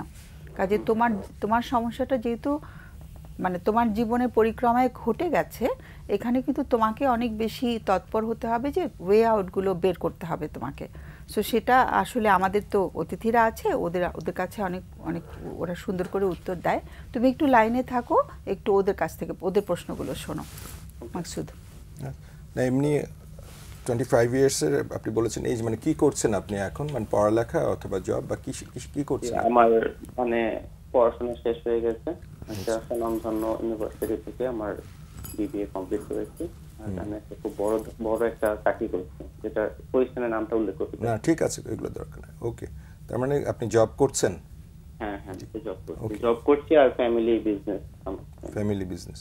ঠিক আছে, আপনার যদি না ঠিক আছে, কোনো প্রশ্ন নেই। অনেক অনেক ধন্যবাদ তোমাকে ফোন করার জন্য। আমাদের অতিথিরা আলোচনা করবেন এবং তোমার সাফল্যের জন্য তোমার সামনের সময়গুলো যেন ভালো হয়, আমাদের সবার শুভকামনা থাকলো তোমার জন্য। হ্যাঁ, আমি এটার 3টা অ্যাসপেক্ট নিয়ে একটু বলতে চাই। একটা হচ্ছে প্রথমেই, যদিও এটা আমাদের বলি যে সাইকোলজিক্যাল অ্যাসপেক্টে অনেক গুরুত্ব দেয়, কিন্তু এটার একটা লিগ্যাল অ্যাসপেক্ট আছে। সাধারণত প্রত্যেক ভিকটিমকেই, যিনি পারপেট্রর মানে যে পারপেট্রেটর যে আছে, সে এটা বোঝাতে চেষ্টা করে এবং সক্ষম হয় অনেক সময় যে তুমি যদি এক্সপোজ করো বা ইয়ে করো তাহলে কিন্তু তোমার ক্ষতি হবে। তার মানে এটা তার একটা গেম প্ল্যান। আমরা যদি এই ভিকটিম পজিশনে থেকে যে আমি শিকার হব, আরও হব, এই জন্য যদি আমি আসলে লিগ্যাল অ্যাসপেক্টটাকে কোনোভাবে বিবেচনা না করি, তাহলে দিন শেষে কিন্তু আমাদেরকে সাফার করতে হয়। আমরা যেহেতু কাজ করেছি আইন ও সালিশ কেন্দ্রে দীর্ঘদিন, আমরা দেখেছি যে যারা এই জিনিসগুলো লুকিয়ে রাখতে চায়, ইয়ে করতে চায়, দিন শেষে আসলে এটা কোনোভাবেই মানে ব্ল্যাকমেইল জাতীয় বিষয়গুলো এটা আসলে কোনো সমাধান দেয় না, বরং আমাদের ক্ষতির পরিমাণ আস্তে আস্তে বাড়তে থাকে। কারণ এরপরে আমাদের কিছু সোশ্যাল, উনি বলেছে যে সোশ্যালি এক্সপোজ হয়ে যেতে পারি এবং সাইকোলজিক্যালি উনি সাফার করছে। তার মানে লিগ্যাল, সোশ্যাল এবং সাইকোলজিক্যাল 3টা দিকে কিন্তু রয়েছে। সবগুলো আসলে পাশাপাশি চলানো। যেমন আপনি বলছিলেন যে দিন শেষে কিন্তু পরিবারই একজনের পাশে থাকে, পরিবারকে আমাদেরকে কিন্তু বিশ্বাস করতে হয়। অন্য যাই বলুক না কেন, দিন শেষে যত বিপদ আপদ হয় আমাদের এখানে থাকবে। আমরা সারেন্ডার করলাম পরিবারের কাছে। আমার এটা অ্যাকনলেজ করে নেওয়া যে যেহেতু আরেকটা ওনার জন্য আমি বলবো পজিটিভ পার্ট হচ্ছে যে মা বাবা ওনার জন্য একটা রিলেশনশিপের জন্য নিয়ে এসছেন, তাহলে ওনারাও তো কোনো না কোনোভাবে বিষয়টাকে বুঝতে হবে যে আমরা যাকে নিয়ে এসছি উনি যদি এখন না করে যে আমি বিয়ে করব না, ওনারা কিন্তু সেটা নিয়ে সারাক্ষণ আবার ওনার জন্য আরেকটা মেন্টাল প্রেশার, তো বিয়ে করবা না কেন, এতদিন হয়ে গেল তুমি ওই বাসায়ও গেছো, তোমাদের একটা সম্পর্ক হচ্ছে, হঠাৎ করে বিয়ে করবা না কেন? ফলে এইটা একটা জিনিসকে ঢাকতে গিয়ে আরও উনি মেন্টালি কিন্তু প্রেশারে পড়বে এবং মা বাবার সাথে গ্যাপটা আরও বাড়বে এবং উনি কিন্তু বিচ্ছিন্ন হয়ে যাবে। তাহলে আমি বলবো মানে সোশ্যাল অ্যাসপেক্টগুলোকে ম্যানেজ করার জন্য পরিবারই হচ্ছে প্রধান একটা কেন্দ্রবিন্দু হতে পারে। সো যেভাবেই হোক না কেন এখানে বিষয়টাকে শেয়ার করা, তখন কিন্তু ওনার একার চিন্তার পরিবর্তে এটা শেয়ার হয়ে যাবে। মা বাবাও চ্যালেঞ্জটা ফিল করবে যে আমার সন্তানের একটা প্রবলেম, কিন্তু লুকিয়ে রাখলে একসময় অনেক বিপদে পড়লে মা বাবা মানুষ রেগে বলে যে তুমি বিপদে পড়েছো, তুমি সমাধান করো, মানে এতদিন তুমি বলো নাই। সো যত আর্লি আমার মনে হয় যে এটা একটা এক্সপোজে যাওয়া, যে ইয়ে করা। এরপর কিন্তু উনি যে মেন্টালি সাফার করছেন এটাও কিন্তু অনেক বড় একটা প্রেশার। অনলি 25, উনি হয়তো জব করছেন, লাইফে ওনার অনেক এক্সপিরিয়েন্স আছে যেগুলো ওনাকে অনেক সময় কষ্টও দিতে পারে। এটা আরেকটা বার্ডেন। ফলে উনি যদি এটাকে পুষতে থাকে একসময় এটাও কিন্তু ওনার সাইকোলজিক্যাল অ্যাসপেক্টগুলোকে ড্যামেজ করলে উনি যেমন কর্মক্ষেত্রেও একসময় ভালো থাকবেন না, নতুন কর্মক্ষেত্রে চ্যালেঞ্জ থাকবে, অনেক রকম আছে। এখন এই সবকিছু বিষয়গুলোকে নিয়ে আজকে আমাদের এখানে বলেছেন, আমরা তো এই প্রোগ্রামের মাধ্যমে আপনি বলেছেন যেটা আমরা কোনো ডিসিশন দিয়ে দিতে পারি না, কিন্তু উনি যদি এইটাকে একটু কন্টিনিউ করে প্রফেশনালি, আপনি বলেছেন ঢাকা ইউনিভার্সিটি বা যেখানে, ওনারা তো এখন অনেক কিছু জানে, সো সেইখানে গেলে উনি প্রত্যেকটা অ্যাসপেক্টের সময়টা চলে না যেতে দিয়ে বরং এখনই যদি উনি এই বিষয়টাকে নেয়, কথা বলে ফোকাসড ওয়েতে উনি গেলে কিন্তু সাইকোথেরাপির কথা বলছি আমি, তাহলে ওনারা আমরা সমাধান দিবে না, কিন্তু ওনার এই কনফিউশনগুলো, স্ট্রেসগুলো কিভাবে প্রসিড করবে, কোথায় আরো সূক্ষ্মভাবে যেতে পারবে, অনেক ইনফরমেশন কিন্তু থাকে, ফলে উনি এই 3টা বিষয়কে ম্যানেজ করতে পারবে। তবে আমরা এটা বলি অনেক সময় যে লিগ্যাল ম্যাটারে আসলে ভিকটিম হিসেবে আপনার ভয় পাওয়ার কিছু নাই। যদি ভয় পান, এটাই কিন্তু পারপেট্রেটর চায়, যিনি অপরাধী উনি কিন্তু এটাই প্রমাণ করতে চায় তুমি আমাকে ভয় পাবে এবং এটা চেপে রাখবে অথবা এটা কাউকে বলবে না, এবং আমার যে ডিমান্ড আছে, আমার ডিমান্ড যা আছে সেটা নিয়ে পরে কিন্তু আমরা বলি লাগাম ওনার হাতে থাকবে, উনি আপনাকে গেম প্ল্যানের মধ্যে নিয়ে সাফার করাবে, এবং তখন কিন্তু পরিবার একসময় যুক্ত হবে, তারা আরো হতাশ হবে। বরং আর্লি ইন্টারভেনশন আমরা বলি ক্রাইসিসকে ম্যানেজ করতে অনেক বেশি দ্রুত সহায়তা করবে। মাকসুদের সাথে আমি একমত যে পরিবারের সাথে শেয়ার করা এবং প্রয়োজনে লিগ্যাল কোনো আসপেক্ট থাকলে মানহানি যেহেতু একটা ভয় আছে সেটা নিয়ে কাজ করা। কিন্তু যেই বিষয়টা আমাকে ভাবাচ্ছে সেটা হচ্ছে যে উনি আসলে পার্টনারের কাছ থেকে কি চান, উনি সেটা ক্লিয়ার জানেন কিনা যে লাইফ পার্টনারের কাছে আসলে ওনার এক্সপেকটেশনটা কি। হ্যাঁ, এটা জানাটা খুব জরুরি যে আসলে লাইফ পার্টনারের কোন কোন জিনিসগুলো না থাকলে আমি তাকে কখনোই স্ত্রীর সম্মান দিব না বা তাকে আমি লাইফের সাথে যুক্ত করবো, এটা জানাটা খুব জরুরি। এবং নিজের দিকটাও বোঝা উচিত যে আমার মধ্যে এমন কি হয়, কোন চিন্তা বা পার্টনারের কোনো আচরণ নাকি আমার কোনো চিন্তা যা কিনা বাধা হয়ে দাঁড়ায় এবং কোনো রিলেশনে আসলে আমি আলটিমেট কন্টিনিউ করতে পারি না। এটাকে ছোটবেলার কোনো অভিজ্ঞতা বা নিজস্ব কোনো ব্যক্তিগত অভিজ্ঞতা বা মেয়েদের নিয়ে কোনো অভিজ্ঞতা বা নিজের কোনো অ্যাবিউজের অভিজ্ঞতা, অনেক ধরনের অভিজ্ঞতার মধ্য দিয়ে আসলে আমরা যাই, যেটা হয়তো কখনো আমরা শেয়ার করি না এবং আমরা নিজেরাও আসলে সচেতন না যে আমি কেন এই আচরণটা করছি, কেন কোনো রিলেশনই আমার কাছে কয়দিন পরে ইন্টারেস্ট হারিয়ে ফেলি।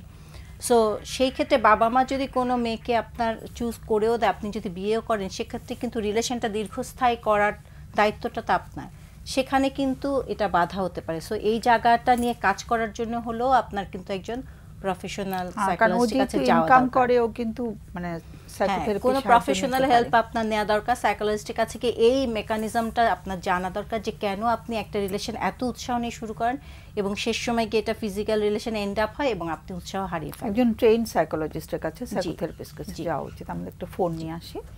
হ্যালো, জি আসসালামু আলাইকুম। ওয়ালাইকুম সালাম। জি আমি কথা বলতে চাচ্ছি যে আমার স্ত্রী খুবই টেনশন করতেছে আর কি। আচ্ছা, তো আমি দীর্ঘদিন সৌদি আরবে ছিলাম ওয়াল ফ্যামিলি নিয়ে। তো সেখান থেকে আমি যত ইনকাম করছি সব টাকা আমার সম্বন্ধীকে দিছি আর কি। তো টাকা দেওয়ার পর এখন প্রথমত স্বীকার করছিল টাকাগুলো দিয়ে দিবে, ওর বড় ভাইও মানে বিচার করে দিচ্ছিল। এখন টাকা করে দিচ্ছে না, এমনও বড় 26 লাখ প্রায়। এখন ওকে কোনো রকমে আমরা বসাতে পারতেছি না। সেই ব্যাপারে আমার ওয়াইফ খুবই টেনশন করতেছে। আমি বলি তুমি টেনশন করিও না, আল্লাহ আমাদেরকে চালাবে। আমার বাচ্চারাও আমরা লেখাপড়া করতেছে, ডাক্তারি পড়তেছে প্রাইভেটে, এই মেয়েরাও ইউনিভার্সিটি দিছি, কিন্তু এখন ও বারবার টেনশন করতেছে আর কি। কোন রকম টাকা পাচ্ছি না, ও কোন রকমে ওকে বড়িকে বসাতে পারতেছি না। আচ্ছা, আপনাদের কাছে একটা পরামর্শ করবো যে আমার ওয়াইফটা যেভাবে ভালো থাকে, ও একেবারে টেনশন করতে করতে একবার অপারেশন করছি আমি। তো এখন আমি কি করতে পারি? টেনশন করতে করতে কি করা হয়েছে? জি, টেনশন করতে করতে কি করা হয়েছে? লাস্টের কথাটা বুঝি। অসুস্থ হয়ে গেছে, শেষ পর্যন্ত ও একবার অপারেশন হয়ে গেছে। কিসের অপারেশন? এই যে সিস্টের অপারেশন আর কি। ও, এটা টেনশনের কারণে হয়েছে? এই টেনশনের কারণে হয়েছে। মোটামুটি ওই নিজের আপনজন তো খুব টেনশন করতেছে আর কি। কাকে দিয়েছিল টাকাগুলো? টাকাগুলো ওর আপন ভাই আর কি, আপন ভাই। ভাই এখন আর ফেরত দিচ্ছে না? না, ফেরত দিচ্ছে না, শেয়ার করছে না, বসতে পারতেছে না। ও স্বীকারও করছে না? জি, স্বীকার, ওর বড় ভাই তো সাক্ষী আছে, ওর বোন সাক্ষী আছে, সবাই আছে। কিন্তু কি বলছে যখন দিচ্ছে না? ওরকম বলতেছে যে আমি অন্যজনকে বুঝাইছি, ও মান সম্মান করতেছে, তখন আমি টাকা পাই মানুষকে বলবো না, প্রতিবেশীকে বলছি, এদেরকে বলছি, এই বলে এটা মানে এগুলো লাগতেছে আর কি। সে কেন অন্যদেরকে বলা হলো সেই জন্য সে আর দিচ্ছে না? আমরা সপরিবারে মদিনা শরীফে ছিলাম আর কি প্রায় 12 বছর। আচ্ছা, তো এখন আমার ওয়াইফে খুব টেনশন করতেছে, মানে এই কোন অল্পতে ইয়া হয়ে যায়, মানে টেনশন করতে। আমরা আলহামদুলিল্লাহ চলতে পারতেছি, তারপরেও ও টেনশন করতেছে যে এত কোনো ওর জামাইয়ের টাকা আপন ভাইয়ে কেন খাইতেছে আর কি। হ্যাঁ হ্যাঁ, ও তো একটা তো টাকা দিচ্ছে না, আরেকটা হচ্ছে যে ভাইকে বিশ্বাস করেছিল, বিশ্বাসটা নষ্ট হয়ে গেছে, তাই না? ওর ভেতরে অনেক যন্ত্রণা হচ্ছে সেই কারণে। সো ওকে আমাদের তরফ থেকে তো কিছু বলা নেই। ওকে তো দেশেই তো থাকে, তাই না? জি জি, দেশেই থাকে। এখন আমার ওয়াইফ আমার পাশে আছে আর কি। আচ্ছা, ও কি কথা বলবে আমাদের সাথে একটু? আমাদের সময় যদিও বেশি নেই, একটু কি কথা বলবে? জি জি, ও কথা বলবে। আচ্ছা, ও কথা বলতে চাচ্ছেন এখন আপনারা? আচ্ছা, ঠিক আছে, কোনো অসুবিধা নেই। একটু আমাদের কাছে প্রশ্নটা তাহলে একটু স্পেসিফিক করে ফেলি। প্রশ্নটা কি আজকে আমাদের জন্য? কি প্রশ্ন? প্রশ্ন হচ্ছে ও বেশি টেনশন করতেছে আপনজনের, মানে আপনজনের কষ্ট দিচ্ছে এই কারণে আর প্রশ্নটা শুনতে চাচ্ছি। আমাদের তরফ থেকে কি কি কি উত্তর আশা করা হচ্ছে? আমি আপনাদের তরফ থেকে, আপনারা যে একটা বাংলা ভীষণ সব বিশ্ব দেখতেছে এটা, তাহলে এই ধরনের মনে করেন আমার মতো আর কেউ যেন কষ্ট তো না পড়ে, এবং আর যে ফাঁসান হৃদয় হয়ে থাকছে এর কিছু বলেন। আল্লাহ যদি ওর তৌফিক দেয়, এখানে যদি শুনে বা এর আত্মীয় শুনে, এর মাধ্যমে কি নাম বলা হয়, আল্লাহ যদি তার হাতে বুঝতে পেরেছি। একটু লাইনে থাকতে হবে। আমাদের অতিথিদের কোনো প্রশ্ন আছে কিনা চট করে একটু জিজ্ঞেস করি। সালমা, কোনো প্রশ্ন? আমি একটু জানতে চাচ্ছি যে আপনার ওয়াইফটা যে অতিরিক্ত টেনশন করছে এবং অসুস্থ হয়ে যাচ্ছে, তার জন্য কি আপনারা কোনো ধরনের মানসিক চিকিৎসা করিয়েছেন না টেনশন কমানোর জন্য? হ্যালো, জি জি শুনতেছি। ওনার যে টেনশন, এটার জন্য কি কোনো ধরনের মানসিক চিকিৎসা ওনার হয়েছে যে টেনশনটা কমাতে পারে? জি জি জি, মানসিক চিকিৎসা করাই নাই, এমনি ডাক্তারের কাছে দেখাইছি আর কি। আচ্ছা, ডাক্তার কি ওষুধ দিয়েছে ওনাকে? জি জি, ওষুধ দিয়েছে। সেটা কি সিস্টের জন্য নাকি ওনার এই টেনশন কমানোর জন্য? না না, সিস্টের জন্য তো একটা ডাক্তার, ওর এই যে অশান্তি করতেছে বা টেনশন করতেছে, এর জন্য ডাক্তার দেখাইছি আর কি। আচ্ছা, উনি কি ওষুধ খাচ্ছেন এখন? ওষুধ কিছুদিন খাইলে আবার কাটছে না আর কি। কিসের ডাক্তার যাকে দেখানো হয়েছে? কোন বিষয়ের ডাক্তার? এটা হচ্ছে কি, ওই আমার ছেলে তো মেডিকেলে পড়ে, ওনার ম্যাডামকে দেখাইছে, আমার ছেলে নিয়ে গেছিল, আমি না বুঝেছি তো, সেই ম্যাডাম কোন বিষয়ের ডাক্তার সেটা জানতে চাচ্ছি। মানে উনি সাইকিয়াট্রিস্ট কিনা? নিচে একটা ওই আর কি মেডিসিন, নাম বলতে হবে না, কোনো কিছু নাম দরকার নেই। উনি কোন বিষয়ের বিশেষজ্ঞ সেটা জানতে চাচ্ছিলাম আর কি। হ্যাঁ, তো মেডিসিন বিশেষজ্ঞ। মেডিসিন বিশেষজ্ঞ, ওকে। মাসুদের প্রশ্ন আছে? ওকে, আর কোনো প্রশ্ন নেই তোমার? অনেক অনেক ধন্যবাদ। আসলে একটু ওয়াইফের কাছ থেকে শুনতে পারলে খুব ভালো হতো, একটু দুটো কথা মনের কথা বলতে পারতো আমাদেরকে। তো ওর জন্য অনেক অনেক শুভকামনা আমাদের। আশা করছি ও সেরে উঠবে তাড়াতাড়ি। আমরা আলোচনা করছি, আমাদের অতিথিরা একটু শুনলে ভালো হয়। সালমা, উনি যেহেতু বলছেন যে টেনশনটা বাড়াবাড়ি পর্যায়ের এবং কোনোভাবেই ওনাকে স্থির করতে পারছেন না, ম্যানেজ করতে পারছেন না, সেক্ষেত্রে তো আমার মনে হচ্ছে যে অবশ্যই প্রফেশনাল হেল্প দরকার। কোনো সাইকোলজিস্টের কাছে গিয়ে আসলে দেখা দরকার। ধাক্কা খেয়েছে কিন্তু কোন, হ্যাঁ, কারণ এটা তো মানে উনি মানসিকভাবে আসলে অনেক বিপর্যস্ত এবং খুবই শকড আমি বলবো। হ্যাঁ, কারণ আপন ভাইয়ের কাছ থেকে এটা তো এত বড় একটা প্রতারণা, ধাক্কা, এবং পাশাপাশি ওনার মান সম্মানও কিন্তু ধুলায় মিশে গেছে এবং ওনার হাজবেন্ড যে অন্যকে বলছে সেটাতে উনি কিন্তু থ্রেটেন ফিল করছেন, কারণ আলটিমেট তো মান সম্মান ওনার যাচ্ছে, কারণ ইস্যুটা তো ওনার ভাইকে নিয়ে এবং ওনার ভাইয়ের বিষয়টা আসা মানে ওনাকে একদম করা। সো এই বিষয়টার একটা মানসিক চাপের মধ্যে আছে এবং খুব স্বাভাবিক যে উনি এখন দিশাহারা এবং কোনো সমাধান উনি খুঁজে পাচ্ছেন না। সো সেই ক্ষেত্রে তো অবশ্যই এরকম অবস্থা চলতে থাকলে, এবং ওনার শারীরিক একটা অসুবিধাও হয়েছে, তাই না, অপারেশন হয়েছে, সো ওনার তো এখন মানসিক চাপ কম থেকে নিজের যত্ন নেওয়াটা খুব জরুরি, যেটা উনি পারছেন না। সেজন্য আমার মনে হয় যে একজন প্রফেশনাল কারো কাছে গেলে এই বিষয়গুলো নিয়ে কথা বললে ওনারা একটা সমাধানের পথ হয়তো খুঁজে পাবেন, বা বলে হালকা হয়ে নিজের যত্নটা নেওয়া, নিজের খেয়াল রাখা, সেটা হয়তো বাড়াবেন, যা কিনা পরবর্তীতে ওনাকে ঠান্ডা মাথায় প্ল্যান করতে হেল্প করবে। আরেকটা হচ্ছে যে একটা পজিটিভ হচ্ছে যে হাজব্যান্ড অনেক পজিটিভ, এটা একটা বড় বিষয় যে উনি সবসময় বলছেন যে আমরা মেনটেন করতে পারবো। আরেকটা বিষয় আমরা অনেক সময় বলি যে অন্য কাউকে না বলে, যেমন এই ধরনের বিষয়গুলো প্রাথমিক পর্যায়ে একদম ফ্যামিলি ম্যাটারগুলো নিজেদের মধ্যে বারবার বসার চেষ্টা করা, কারণ যত বাইরে যাবে এটা স্প্রেড হবে, ওনার ওয়াইফের জন্য কিন্তু সেটা অনেক বেশি ইয়ে হবে। আমরা রাগ ক্ষোভে অনেক সময় বলে ফেলছি যে পাই যেহেতু বলবো না কেন, সবাইকে বলবো, কিন্তু ওই যিনি নিয়েছেন উনিও কিন্তু বলেছে যে উনি যতটুকু বললো যে বাইরের মানুষকে কেন বলছে, আমার কাছে পাই তো আমাকে বলতো, তার মানে এখানে একটা গ্যাপ তৈরি হয়েছে হয়তো বা। সো যেহেতু ওনার বড় ভাইও সাক্ষী আছে, বলেছে বোনরাও জানে, তো আমাদের একটা পর্যায় পর্যন্ত অন্তত নিজেদের মধ্যে বসে এই কথাটা ওই মধ্যে সীমাবদ্ধ রেখে এটা মানি ম্যাটারটাকে সলভ করা প্রয়োজন, কারণ আসলে আইনগত বা আদার্স এগুলো অনেক সময় এগুলো আমাদের মধ্যে আরও বেশি ব্যাপক ক্ষতির কারণ হয়। তো যেহেতু ওনার হাজব্যান্ড অনেক বেশি পজিটিভ, আমি ওনাকে বলবো যে এই জায়গাটা আবার একটু চেষ্টা করা, তাহলে উনি হয়তো প্রশান্তি পাবে যে আচ্ছা আমার ভাই বোনেরা একটু চেষ্টা করছে নিজেদের মধ্য থেকে। আরেকটা হচ্ছে যে সাইকোলজিক্যাল হেল্পের যে বিষয়টা আছে বা সাইকিয়াট্রি যেটাই প্রয়োজন হোক না কেন, এবং বলেছে যে ওনার ছেলে ডক্টর প্রফেশনের সাথে এখন হয়তো বা আছেন, উনি এই জিনিসটাকে যেহেতু দেখতে পাচ্ছেন মেডিসিনের বাইরেও যদি অন্য কোনো প্রফেশনালের দরকার হয় সেটাতে আসলে এই মুহূর্তে দেওয়া দরকার। কারণ এটা দীর্ঘায়িত হলে ওনার জন্য, যেহেতু আমরা আজকে সাবজেক্ট ছিল আমাদের, তো বলেছি যে উনি এটাই ভাবছে যে অন্যরা দেখুক আর না দেখুক, আমি ভাবছি আমি দোষী, টাকাটা তো আমি দিয়েছি, তাহলে একসময় নিজের প্রতি কিন্তু ইম্প্যাক্টগুলো আরও পড়বে। আজকের সাবজেক্টের সাথে খুবই রিলেটেড, উনি নিজেকে ছোট মনে করা শুরু করবে। এখান থেকে বের হওয়ার জন্য ওনার সবচেয়ে পজিটিভ হচ্ছে ওনার পরিবারের সাপোর্ট আছে এটাকে নেওয়ার। উনি তো পাশে বসে আছে, আমাদের কথা নিশ্চয়ই শুনেছেন। আমরা বলবো যে আপনি পজিটিভটাকে দেখেন, আপনার হাজব্যান্ড রয়েছে, ছেলেমেয়েরা রয়েছে, বড় অন্য ভাই বোনরা আপনার দিকে আছে, ওনাদের উপর একটু ছেড়ে দেন, নিজের একটু কেয়ার করেন। কারণ আপনি অন্যভাবে ফিজিক্যালি উইক আছেন বা আছে, এটা আপনার জন্য খুব একটা সহায়ক না এই মুহূর্তের জন্য। পরে এনার্জিটা পেলে বা সাইকোলজিক্যালি আপনি মুক্ত হলে এই বিষয়ে আরো বেশি কাজ করতে পারবেন। এবং টাকার সাথে কিন্তু টাকা দিয়ে কিন্তু কোনো কিছু মূল্যায়ন করা যায় না। মানে টাকা তো একটা মানে আমরা জানি টাকা প্রয়োজন, কিন্তু শরীরটা নষ্ট হয়ে গেলে মনটা যদি দমে যায় তাহলে কিন্তু টাকা দিয়ে আর ওটা পূরণ করা যাবে না। সেটাই আমাদের শরীর আর মন ঠিক রাখাটা আসলে বেশি বেশি জরুরি। 1 মিনিট সময় আছে, সো কে কম বলেছো আজকের বিষয় সম্পর্কে? তুমি আর দু একটা কথা অ্যাড করবে? আচ্ছা, আমরা তো এতক্ষণ আসলে কিভাবে অন্যরা আমাদেরকে অসম্মানিত করছে সেটা বলছি, কিন্তু কিভাবে আমরা আমাদের সম্মান ধরে রাখবো সেটার ব্যাপারেও কিন্তু আমরা একটু চর্চা করতে পারি। সেটা হচ্ছে আসলে আমাদের একটা বাউন্ডারি সেট করতে হবে। আমরা অনেক সময় মানুষকে সুযোগ দিয়ে দিই, মানুষ আমাদের গ্র্যান্টেড নিয়ে নেয়, তখন কিন্তু তারা আমাদের মধ্যে ঢুকে যা খুশি যেরকম আচরণ আমাদের সাথে করতে পারে। সো আমাদেরও কিন্তু একটা লিমিট সেট করে দিতে হবে যে আমি এটা পছন্দ করি বা আমি এটা অপছন্দ করি।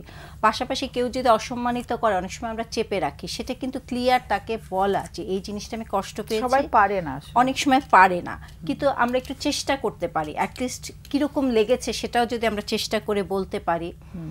আর অনেক না বলতে পারলে লিখে বলতে পারি। আর অনেক সময় অনেকেই আমরা আছি যে অন্যের অ্যাপ্রুভালের উপরে বা অন্যের মূল্যায়নের উপরে আমাদের সবকিছু নির্ভর করে, সেখান থেকে যদি একটু বেরিয়ে আসি, কারণ অন্যদের মূল্যায়ন সবসময় সঠিক নাও হতে পারে, তখন কিন্তু হীনমন্যতায় ভুগি, নিজেকে ছোট মনে করি এবং আমরা কিন্তু তখন আমাদের অযোগ্য ভাবা শুরু করি এবং আমাদের চেষ্টাটা তখন থেমে যায়। আর চেষ্টাটা যখন থেমে যায় তখন জীবনটা কিন্তু আরও বেশি হতাশার দিকে চলে যায়। সেজন্য আসলে আমাদের এটাও দরকার যে নিজেকে ভালো রাখার জন্য নিজের যত্ন নেয় এবং আশেপাশে পজিটিভ মানুষ আছে যারা আসলে আমাকে উৎসাহ দিচ্ছে বা যাদের সাথে মিশে আমি পজিটিভ এনার্জি পাচ্ছি, সচেতনভাবে সে ধরনের মানুষদের সাথেও কিন্তু মেশার চেষ্টা করলে ভালো থাকে। অনেক অনেক ধন্যবাদ। শেষ করতে হবে আজকে, একেবারে সময় শেষ। আশা করছি আগামীতে পাবো। খুবই প্রাণবন্ত আলোচনা করেছো তোমরা। সুপ্রিয় দর্শক, বিদায় নিতে হবে এবার। আর আগামী অনুষ্ঠানের বিষয়বস্তু হচ্ছে একটু রোগ নিয়ে আমরা কথা বলতে চাই। আমরা রোগ নিয়ে অনেকদিন ধরে কথা বলি না, তো যেই রোগটি নিয়ে আগামীতে আমরা আলোচনা করতে চাইছি সেটা হচ্ছে প্যারানয়েড পার্সোনালিটি ডিসঅর্ডার। একটু কঠিন শোনাচ্ছে, বাট আমরা যখন আলোচনা করব সেটা সহজ হয়ে যাবে। প্যারানয়েড পার্সোনালিটি ডিসঅর্ডার যখন আমাদের হয় তখন এটার দ্বারা কি ধরনের উপসর্গ হয়, আমরা কি করি তখন, এবং এটার কি কারণ থাকে এটার পেছনে, এবং এটার জন্য আমরা কি চিকিৎসা নিতে পারি, কি ধরনের চিকিৎসা আমাদেরকে সাহায্য করতে পারে, সেটা নিয়ে আগামীতে আমরা আলোচনা করব। সে পর্যন্ত সবাইকে অনেক অনেক ধন্যবাদ এবং শুভকামনা জানিয়ে শেষ করছি। শুভরাত্রি।